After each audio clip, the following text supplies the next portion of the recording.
Si el universo no es eterno, ¿tenemos evidencias de su inicio? ¿Son las leyes físicas la mejor evidencia de ese inicio o es la existencia de un creador? ¿Qué tanto concuerda el relato bíblico con los hallazgos de la ciencia?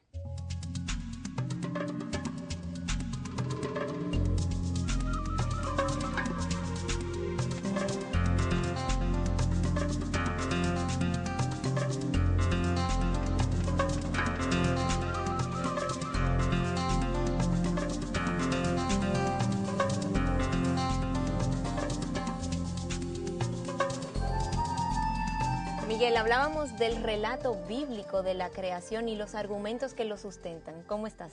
Muy bien, Patricia, y tenemos que recordar algo que habíamos mencionado en un programa anterior, que la ciencia ha venido hablando de algo que conocemos como diseño inteligente. Y cuando hablamos de diseño inteligente nos referimos al hecho de que la ciencia ha ido descubriendo que la armonía que existe entre las leyes físicas, la armonía que existe en el mundo molecular, es tan perfecta que no hay forma de concebirla sin que hubiese detrás una mente inteligente que las concibiera, y de ahí del nombre entonces de diseño inteligente. Entonces la mejor evidencia científica ahora apunta hacia esta teoría del diseño inteligente, pero concluir que la creación es categóricamente fruto de un creador no es algo que la ciencia acostumbra a hacer cuando este creador es invisible, no se puede medir, no lo podemos palpar.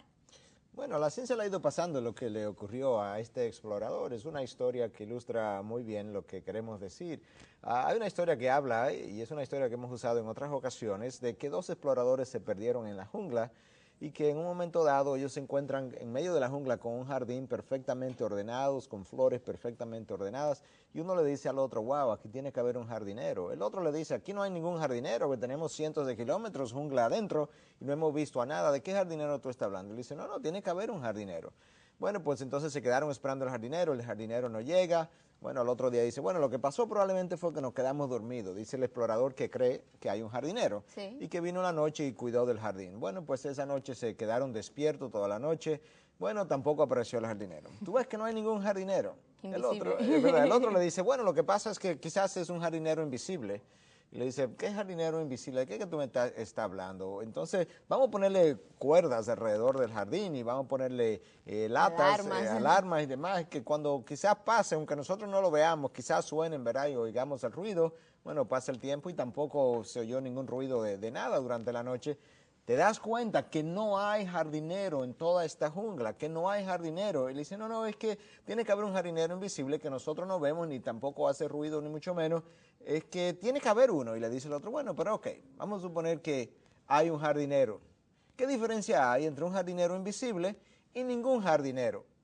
Y él termina ahí probando de que Dios no existe, cuando en realidad lo que la parábola termina probando, la leyenda, es que la diferencia es el jardín. Si no hubiese habido jardinero, no hubiese habido jardín. Esa es la diferencia. ¿Cuál es ese jardín? La creación, la tierra, la creación de Dios. Esa es la diferencia entre no Dios y la existencia de un Dios creador. Entonces revisemos qué nos dice la Biblia del inicio del universo. Bueno, la Biblia comienza, como tú sabes, cuando tú abres la primera página de la Biblia, en el Génesis 1, dice, en el principio Dios creó los cielos y la tierra. Una frase muy famosa, porque cuando la misión lunar Apolo 11 fue a la luna y logró alunizar, ¿verdad? Algunos de sus comandantes, sus astronautas, Neil Armstrong, uno de ellos, y Edwin Aldrin, el otro, lograron alunizar. Y desde la luna ellos pudieron ver cómo la Tierra se levantaba en el horizonte. Una imagen preciosa, ¿verdad? Al ver la Tierra levantarse. En contraposición a como la veríamos nosotros. Correctamente. Y entonces las primeras palabras que le vinieron a su mente fueron, en el principio Dios creó los cielos y la tierra. Una foto famosa, una frase famosa, porque eso fue lo que se oyó precisamente en el centro Houston cuando llegó la transmisión. Y se oyó en todas las radios que sintonizadas seguían el evento. Miguel, me pregunto entonces, antes de ese cielo y de esa tierra, ¿qué existía? Bueno, nada, Dios, ¿verdad? Dios creó la tierra precisamente a partir de Él. Él era lo único que existía. Pero ¿no se resulta difícil de creer, Miguel, que Dios hizo todo el universo, todo lo que hemos visto que es el universo, de la nada? No, de hecho la palabra afirma que Dios creó, en Hebreos 11:3, afirma que Dios creó la tierra o el universo precisamente de lo no visible. Por fe entendemos que el universo fue preparado por la palabra de Dios, de modo que lo que se ve no fue hecho de cosas visibles, fue hecho de cosas invisibles, pero no fue hecho de la nada exactamente, porque fue hecho a partir de Él, y Dios es un ser omnipresente, omnisciente, omnipotente, y Él no es nada, de manera que fue creado ex nihilo, es una frase famosa en latín para decir de la nada. Miguel, pero esa materia que plantean muchos, que existió, que fue la sustancia inicial, la energía inicial, no pudo explotar, ¿qué tan difícil es que haya surgido sin una causa previa? Bueno, es que para comenzar, la ciencia ya ha establecido que de la nada nada sale, a pesar de que algunos continúan afirmando que el universo salió de la nada. Por otro lado, la misma ciencia ha afirmado que el universo tuvo un comienzo. Todo lo que tuvo un comienzo tiene que tener una causa, y esa es la ley de la causalidad. Y lo otro es, Patricia, que se viene afirmando en ocasiones que esta materia ha sido eterna y que en su eternidad, en un momento dado, explotó. Pero si explotó, ¿qué la hizo explotar? ¿Es tan difícil que haya explotado sin una causa previa entonces? Claro, definitivamente que sí, porque si hubo una explosión, eso es un efecto. Si hubo un efecto, tiene que haber una causa por la ley de la causalidad que ya acabamos de decir. Pero hay una segunda ley de la ciencia, que es la ley de la inercia, que dice que aquellas cosas que están en reposo o en movimiento tienden a permanecer en reposo o moviéndose a menos que haya una causa externa que las altere. Y en este caso, si la materia era eterna y estuvo en reposo, bueno, ¿qué la alteró para hacerla explotar? Tiene que haber habido una causa, de ahí la existencia de un Dios. Y ya hemos deshecho el hecho de que la materia fuera eterna también. Correctamente, la ciencia lo ha establecido así. Miguel, ¿cómo se compara la descripción inicial de la creación según la Biblia, según el relato bíblico, y la teoría del Big Bang que están enseñada hoy en día? Bueno, la teoría del Big Bang básicamente lo que postula es que en un momento dado hubo una explosión y que esa explosión dio origen a los múltiples planetas y galaxias que conocemos hoy. Bueno, esa teoría del Big Bang es precisamente algo que ha venido a ser muy congruente con lo que la Biblia postula, porque la Biblia postula que el universo tuvo un comienzo, que Dios le dio ese comienzo. La teoría del Big Bang hoy en día también postula que el universo tuvo un comienzo, y si tuvo un comienzo tuvo que haber tenido una causa. Entonces, esa causa de la que hablas, necesariamente tuvo que ser el Dios de la Biblia, el creador de entonces del universo. Bueno, algunos simplemente le llaman el Dios creador. Nosotros, los que creemos en la confiabilidad de la Biblia, le llamamos el Dios de la Biblia. De manera que ha habido un Dios creador. Para nosotros es el Dios de la Biblia, por la confiabilidad del libro. Miguel, momento de irnos ahora a nuestro segmento Así Dicen, donde tenemos la opinión del doctor Fernando Cabrera, experto en suelos y agua. Veamos qué nos dice.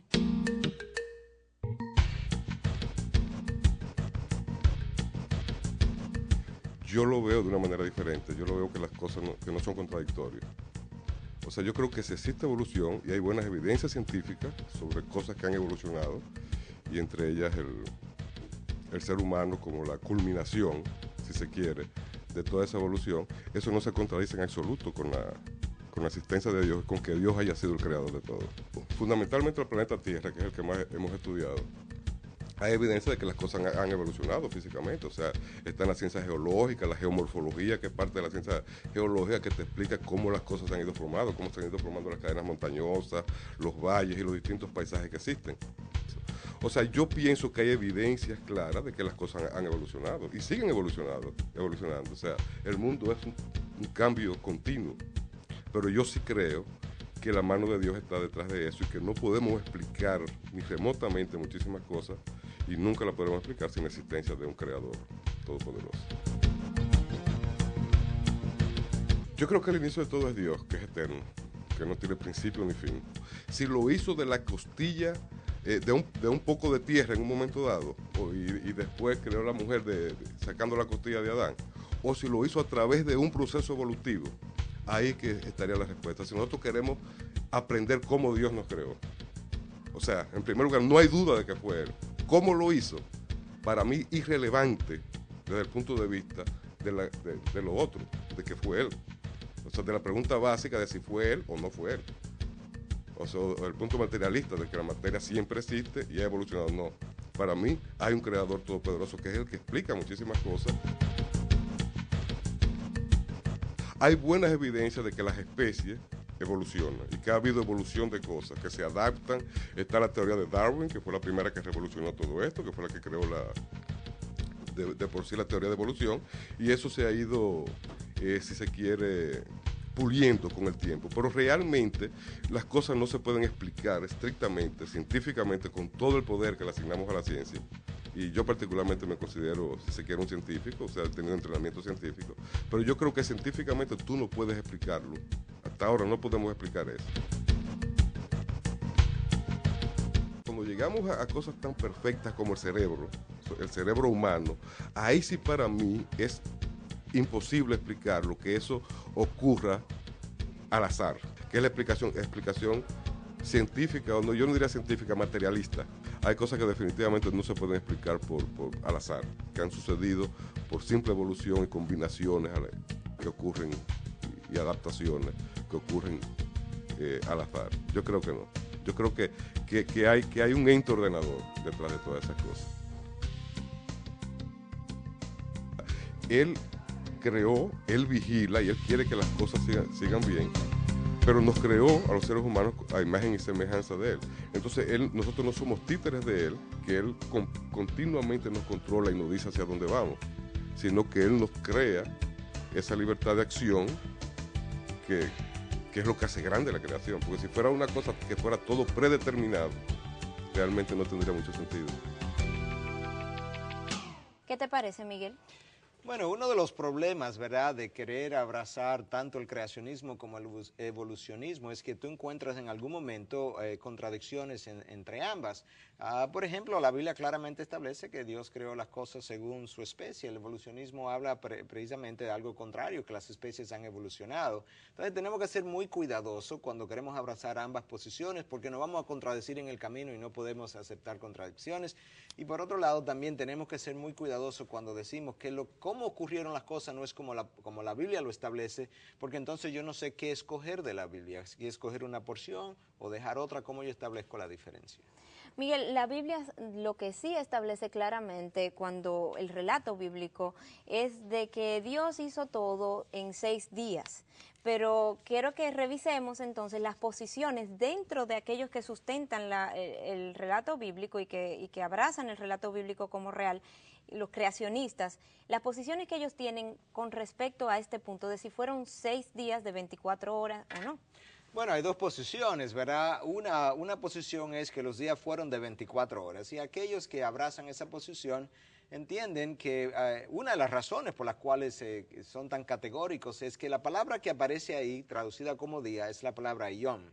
Y que la palabra yom, cuando aparece acompañada del artículo el, que siempre significa un periodo de 24 días.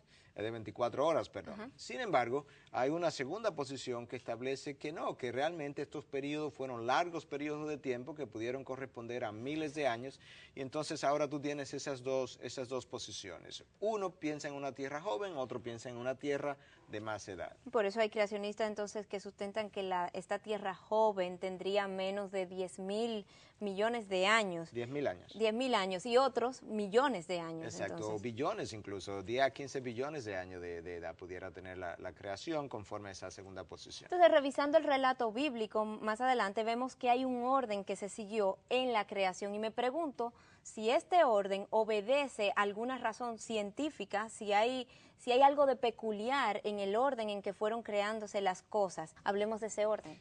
Bueno, el primer día la palabra de Dios establece que Dios creó la luz y entonces que separó la luz de las tinieblas. Eso es en el día número 1. O sea que el sol fue lo primero.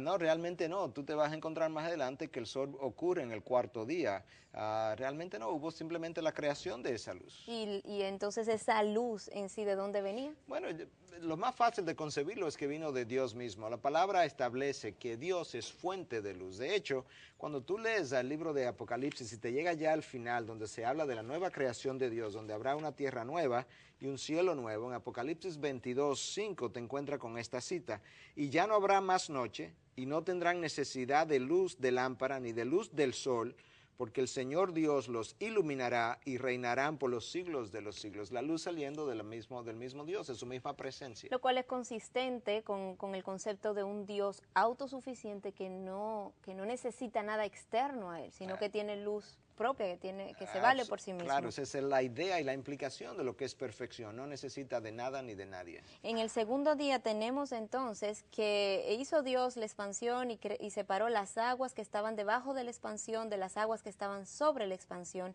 y fue así.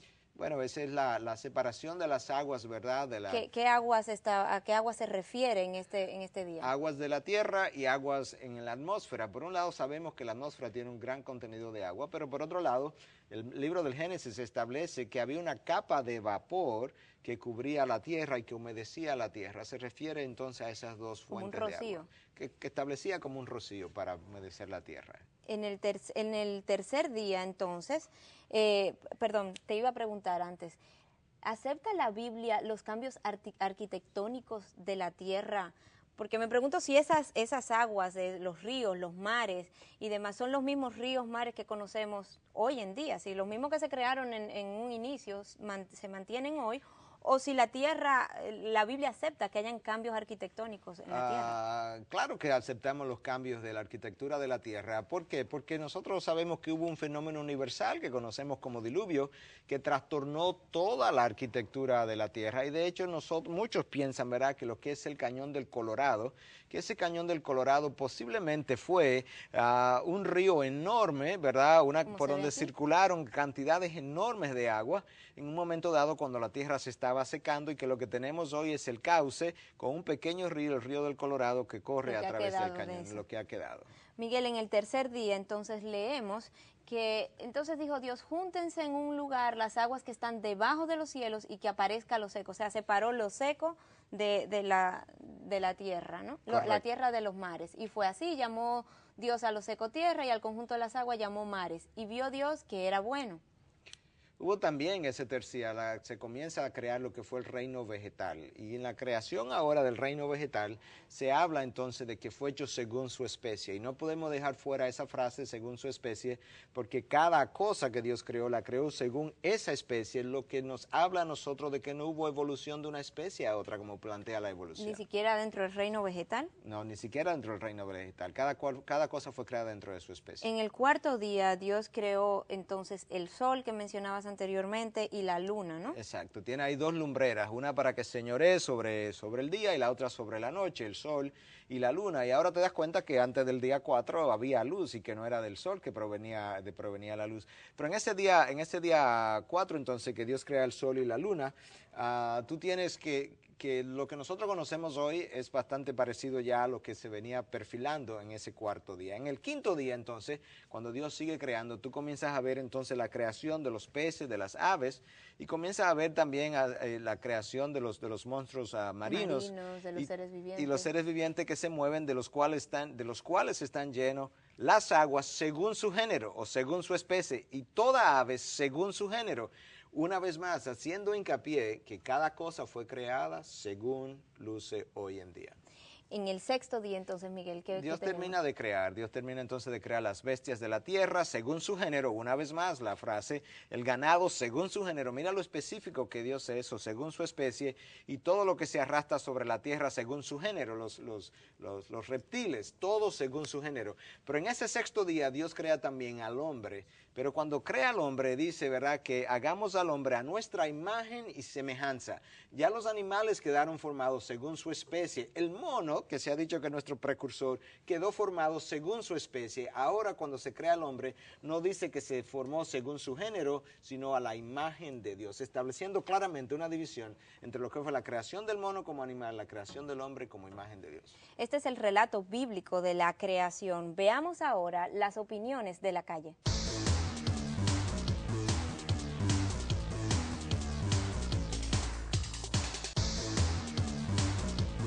El universo lo creó Dios, con la palabra, con el decir de su palabra todo fue creado. Y Dios fue el creador de todo. Creo en la creación, en el proceso de la creación, existe un ser supremo que es Dios, que existe eternamente. Y Él, por su palabra, dijo que fueron hechos el universo. Todo lo que hay fue hecho por su palabra. Realmente yo creo que fue una evolución, un proceso que fue viniendo poco a poco y que debido a que tenemos varias religiones, se pueden marcar de diferentes formas. Un mundo tan exacto no hubiese podido existir si no hubiese sido realmente por ese Dios que lo hubiese creado. Sí, no hubiese sido un caso fortuito, por una explosión cósmica que se inició todo. Es decir, es difícil creer realmente, porque sustentar una teoría de esa índole es difícil. En base a lo que es el día a día, tú te puedes dar cuenta de que existe lo bueno y que existe lo malo. Y en ese sentido nosotros debemos saber que todo, tanto lo bueno como lo malo, tiene un origen. En el caso de que no existiera Biblia, entonces no tendríamos conocimiento de Dios. Porque la fe, dice la Biblia, viene por el oír o por el conocimiento. Si no hay Biblia, no hay conocimiento de Dios, entonces, diría yo. Nosotros conocemos de las tribus que no carecían de Biblias, de información escrita, y ellos a través de sus ancestros pues fueron adoptando esa ideología de que existían dioses. Yo me imagino que de la misma forma nosotras entendiésemos que existe una gran fuerza, porque nos preguntásemos en algún momento de nuestra vida quién creó el mar, quién creó todo el universo, y que es obvio que fue alguien muy poderoso. Y después de la caída, el hombre entró en contradicción con Dios, se apartó de Dios y entonces en consecuencia no lo obedece en términos generales. Y al no obedecerlo, entonces está en rebeldía contra Dios. Nosotros vivimos inconformes. Como seres humanos al fin nos preocupamos de buscar la paz exterior y no la paz interior. Entonces vivimos inconformes, en discordia con los demás, sin trabajarnos internamente, sino tratando de trabajar o criticar o viendo la paja del otro. Y entiendo que esa es una de las principales razones que debiésemos de empezar a trabajar. Si tú vas a llevar una vida de seguimiento a lo que es Dios y todo lo que son las enseñanzas que están escritas en la Biblia, tú tienes que realmente cohibirte de hacer una serie de cosas. Entonces, en ese sentido, yo pienso que se nos hace un poquito difícil realmente llevar lo que es un cierto ritmo de vida que va en contra de lo que estamos acostumbrados, de cómo debe ser el parámetro de tu vida. ¿Qué te parece, Miguel, estas inquietudes?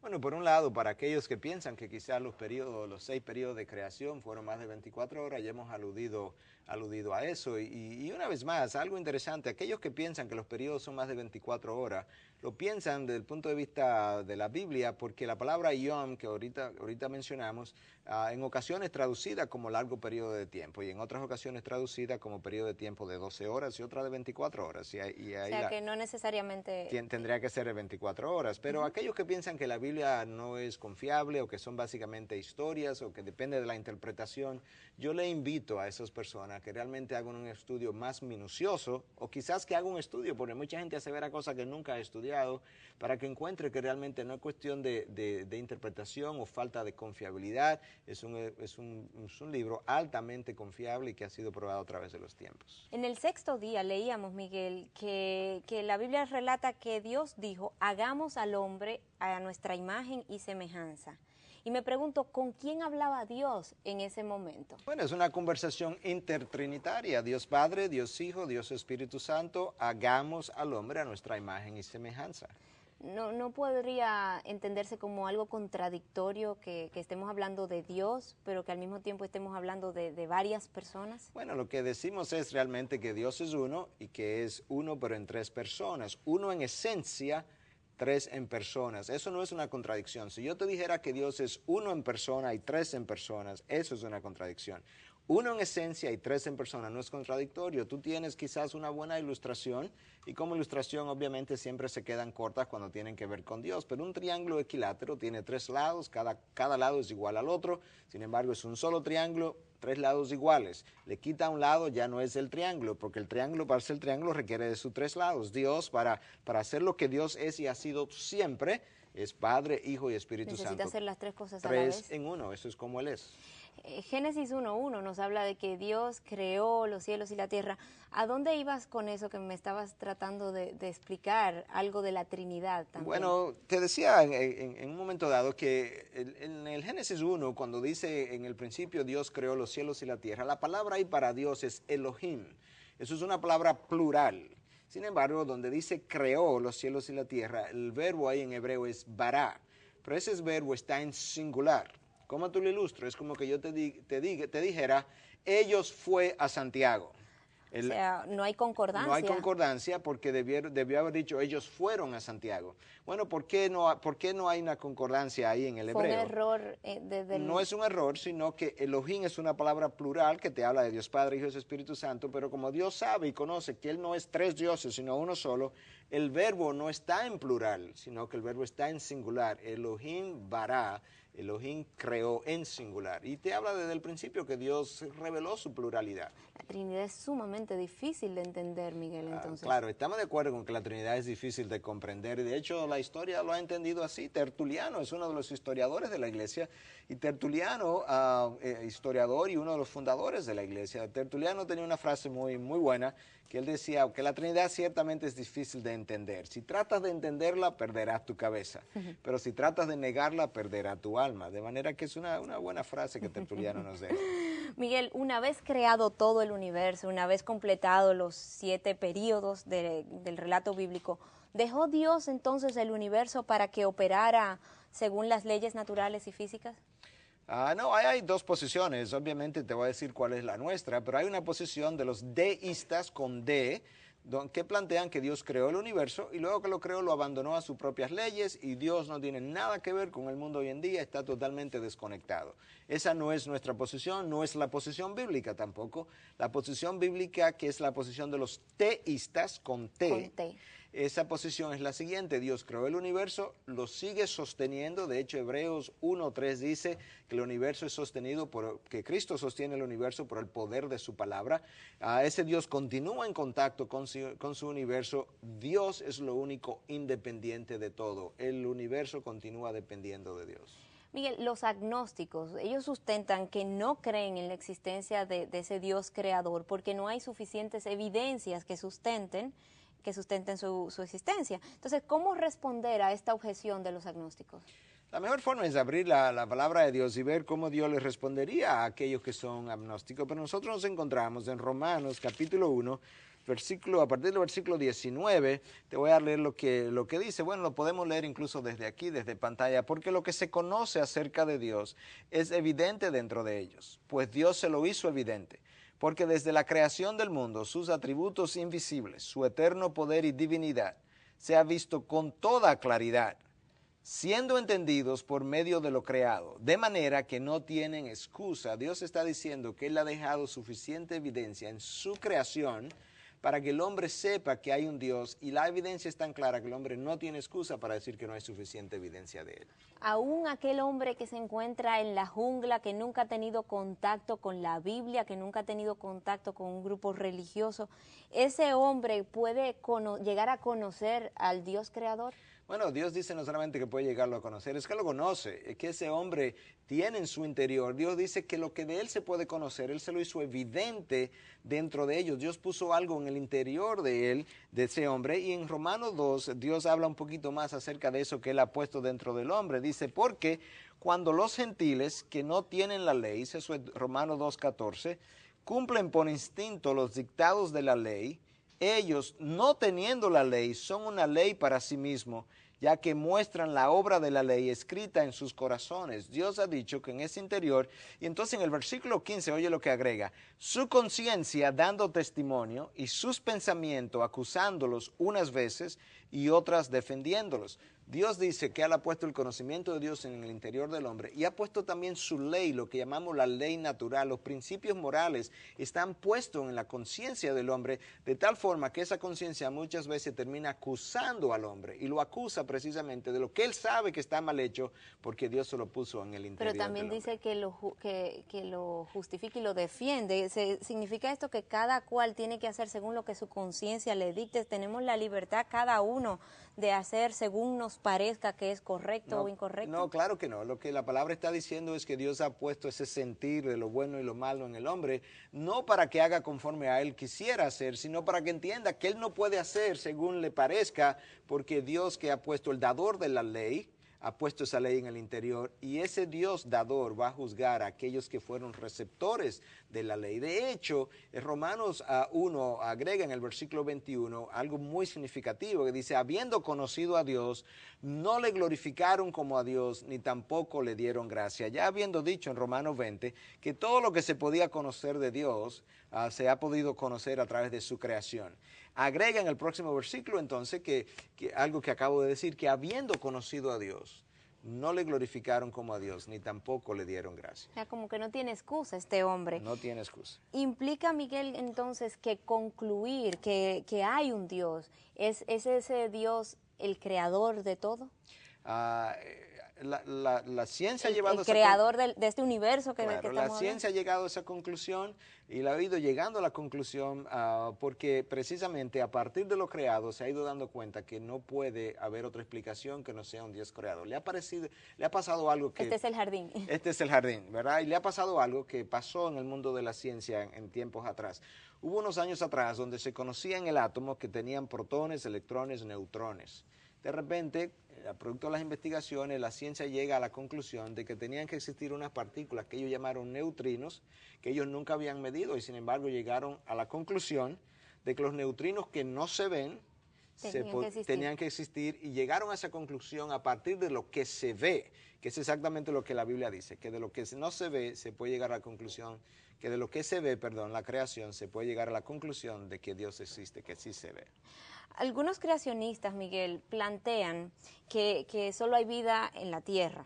Y me pregunto entonces, ¿por qué no es posible, según el relato bíblico y según la fe cristiana, que haya vida en otros astros? Si acaso no pudiera ser compatible esta idea de que la vida no se limita a la Tierra, porque precisamente viendo lo inmenso de este universo, ¿cuál es el propósito de hacer un universo tan grande si solamente vamos a tener vida en este planeta? Mira, el Salmo 19 comienza diciendo: los cielos cuentan la gloria de Dios. Y la gloria de Dios es básicamente lo que Él es. Si Dios es un ser infinito, un universo pequeño, limitado, no va a contar la gloria de ese ser.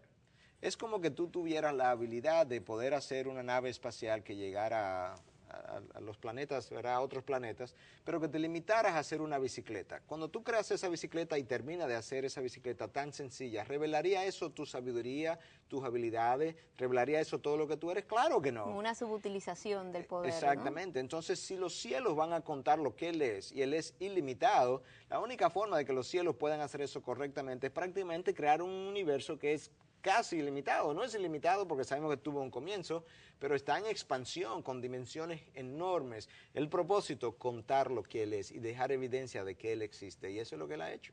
Miguel, la ciencia nos habla de un universo de unos 10 a 15 billones de años, o sea, un universo bastante antiguo. ¿Cómo encaja el relato bíblico con esto? Porque según la cuenta generacional que encontramos en la Biblia, tanto en Génesis como en los Evangelios, se ha estimado que da alrededor de unos 6.000 años únicamente.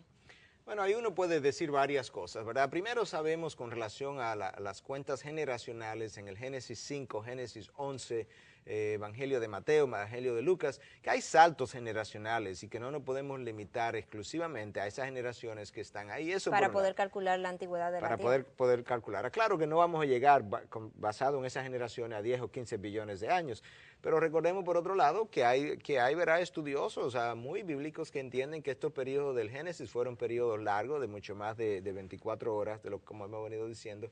Y algo importante también es que, oye, quizás la Tierra es más vieja o más joven de lo que parece.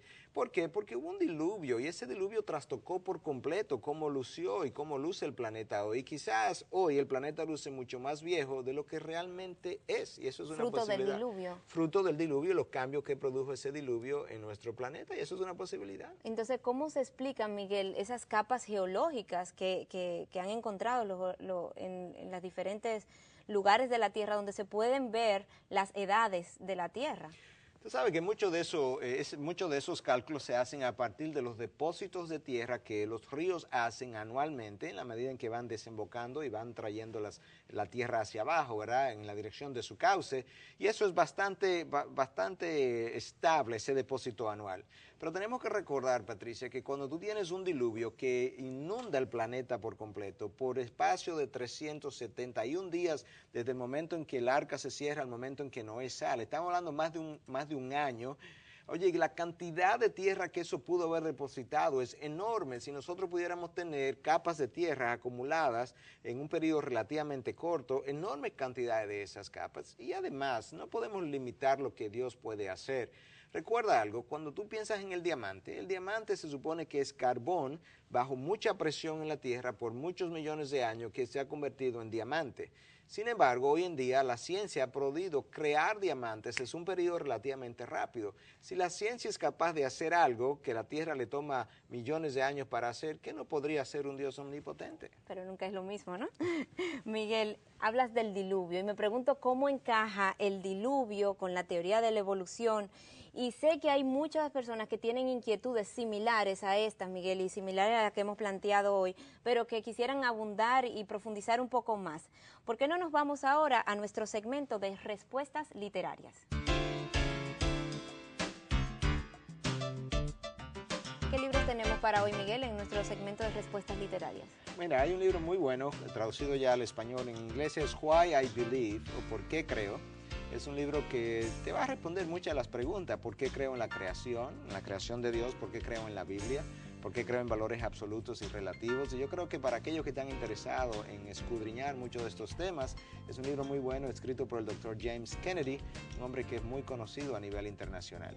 Y por otro lado tenemos también el libro La defensa de la fe, de Pablo Hoff y David Miranda, donde se responden preguntas como ¿Jesús es mero hombre o plenamente Dios hombre? ¿La ciencia retorna a Dios? ¿La creación de la tierra y la ciencia? ¿La evolución es Dios o el azar? ¿El hombre un gorila desnudo o hechura divina? Son interesantísimos los temas que nos plantea este autor.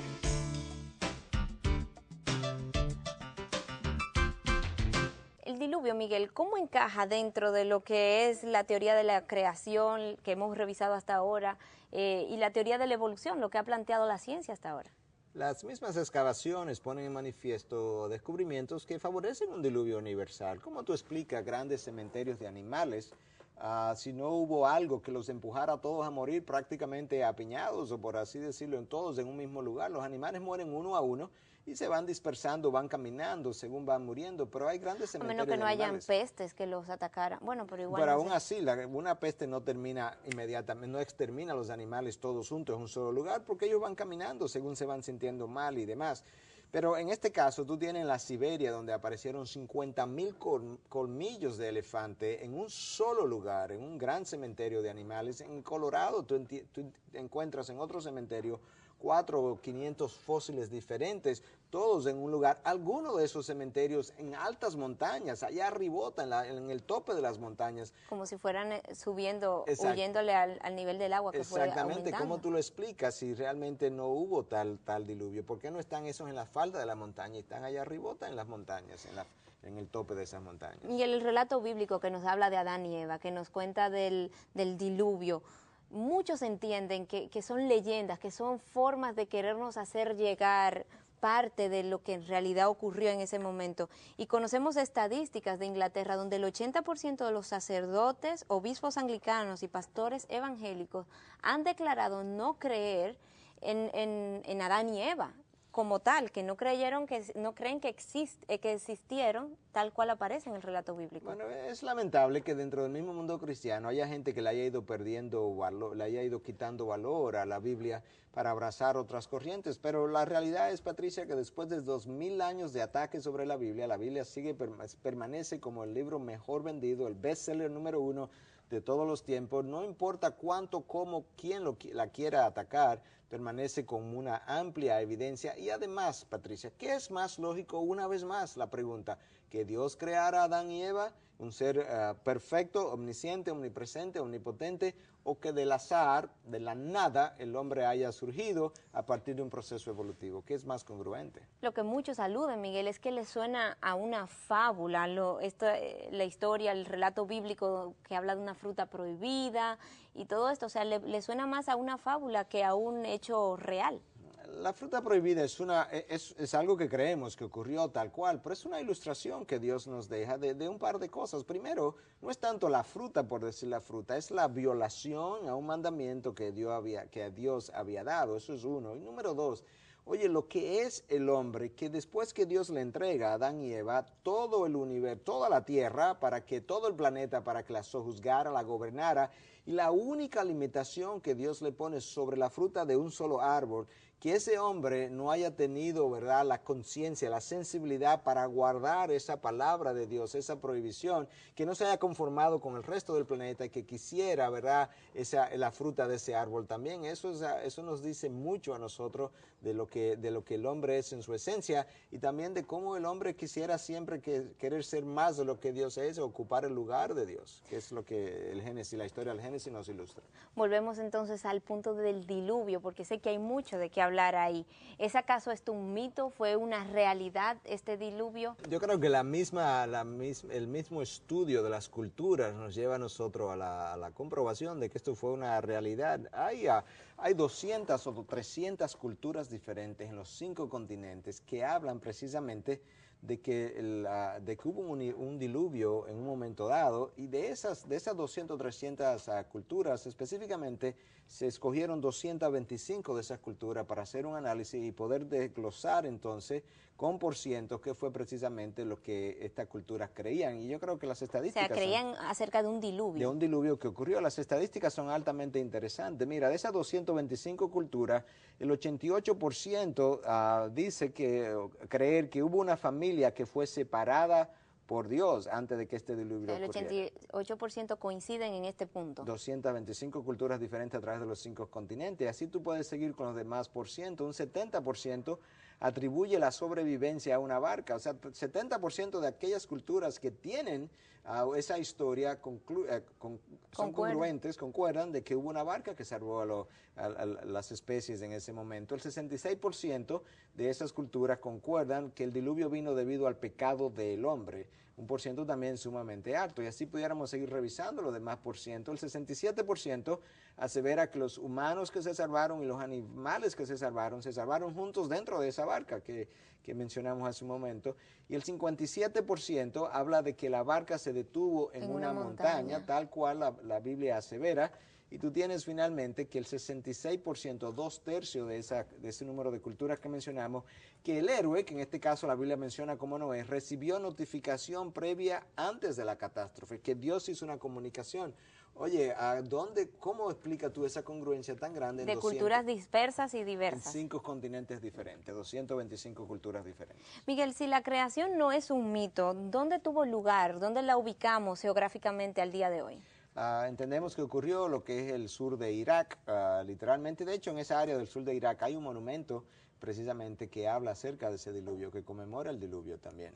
¿Y ahí qué hay ahora? Bueno, gran parte de esa área es desierto, y desde el punto de vista político sabemos las guerras y los conflictos que esa área ha tenido en estos días, en los últimos años. ¿Hay demarcaciones geográficas que nos indiquen exactamente dónde quedaba ese lugar en la Biblia para poderlo ubicar entonces hoy? Sí, yo creo que en la Biblia nos habla de que el jardín del Edén estaba irrigado por 4 ríos, y menciona 2 de esos 4 ríos, que es el Tigris y el Éufrates, y esos 2 ríos todavía existen precisamente en lo que es el área de Mesopotamia, al sur de lo que es el país de Irak. Aún después del diluvio posterior que vino. Correctamente. Los otros 2 ríos probablemente desaparecieron, es lo que creemos, producto de lo que fue el diluvio universal que cambió la arquitectura de la tierra. ¿Cómo se pobló el mundo, Miguel? ¿Con quiénes se casaron los hijos de Adán y Eva? Son preguntas que se hace la persona que lee el relato bíblico. No hay prohibición hasta la ley de Moisés para que familias, hermanos y demás pudieran casarse. Cuando Dios le da a Moisés la ley de Moisés, entonces comienzan